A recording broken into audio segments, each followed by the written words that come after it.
how to use food in Last War. Hey guys, in this video, I'm going to show you how you can use food in Last War survival.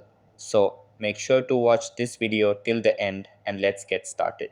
So in order to use food in Last War survival, you have to follow these steps. Step 1. Building upgrades. Early levels. For headquarters levels below 10, food and iron are the primary resources required for building upgrades. Advanced levels. As you progress beyond level 10, gold becomes necessary alongside food and iron for upgrades. Step 2. Troop recruitment. Training soldiers. Food is consumed when recruiting new troops in your barracks, making it vital for expanding your army. Step 3. Research and healing. Research. Certain research projects may require food as part of their resource cost. Healing units.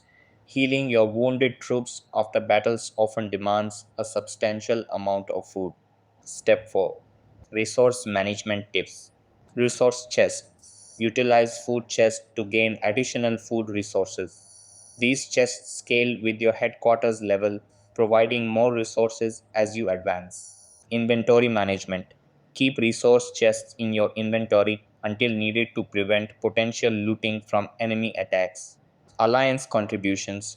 Food can be used for making tech donations to your alliance, aiding in collective advancements. So that's how you can use food in Last War survival. That's all for this video.